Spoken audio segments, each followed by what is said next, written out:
கர்த்தருக்கு பயப்படுகிறவன். கர்த்தருக்கு பயப்படுகிறவனுக்கு திட நம்பிக்கை உண்டு. அவன் பிள்ளைகளுக்கும் அடைக்கலம் கிடைக்கும்.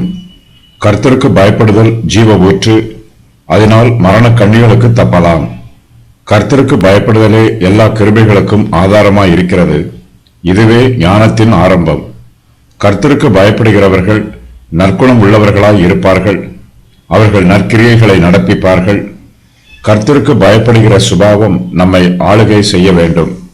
அப்போது நம்முடைய மனது திட நம்பிக்கையாய் இருக்கும். நம்முடைய சிந்தை குழப்பமில்லாமல் தெளிவாக இருக்கும். நம்முடைய ஆலோசனைகள் நீதி உள்ளதாக இருக்கும். கர்த்தருக்கு பயப்படுகிற மனுஷன் சமாதானமாய் ஜீவிப்பான். தேவனுக்கு முன்பாகவும் இந்த உலகத்திற்கு முன்பாகவும் தைரியமாய் நிற்பதற்கு அவனுக்கு கிருபை உண்டாகும். அவனுடைய பிள்ளைகளுக்கும் அடைக்கலம் கிடைக்கும்.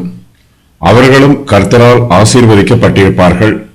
கர்த்தருக்கு பயப்படுகிறவர்களின் பிள்ளைகள் தங்கள் பெற்றோருக்கு ஆசீர்வாதமாய் இருப்பார்கள்.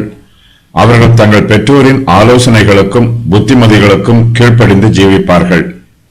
பெற்றோரின் விசுவாசத்தையும் ஜெபத்தையும் தங்களுக்கு முன்மாதிரியாக எடுத்துக்கொண்டு அவர்களைப் போலவே கர்த்தருக்குள் பயபக்தியாய் ஜீவிப்பார்கள். தங்கள் பெற்றோர் கர்த்தரை நம்புவது போல இவர்களும் கர்த்தரை நம்பி ஜீவிப்பார்கள். கர்த்தருக்கு பயப்படுதல் ஜீவ ஊற்று. இது ஆறுதலின் ஊற்றாகவும் சந்தோஷத்தின் ஊற்றாகவும் இருக்கிறது. ஜீவ ஊற்று ஒருபோதும் வற்றி போகாத நித்திய ஊற்று.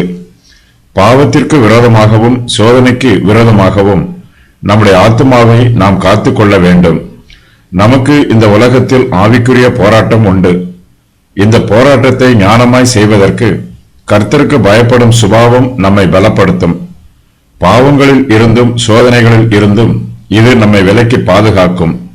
கர்த்தருக்கு பயப்படுகிறவர்கள் சத்துருவின் கண்ணிகளில் சிக்கிக் கொள்ளாமல் பாதுகாப்பாக நடப்பார்கள்.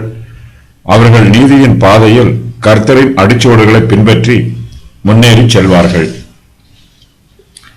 கர்த்தருக்கு பயப்படுகிறதினால் வரும் ஆசீர்வாதம்: திட நம்பிக்கை, அடைக்கலம், ஜீவ ஊற்று, ஜீவியத்தில் பரிசுத்தம். திட நம்பிக்கையோடு இருந்தவர்கள் ஆபிரகாம், தாவீது, எசேக்கியா, 3 எபிரெய வாலிபர், ஆபக்கூக், பேதுரு, பவுல்.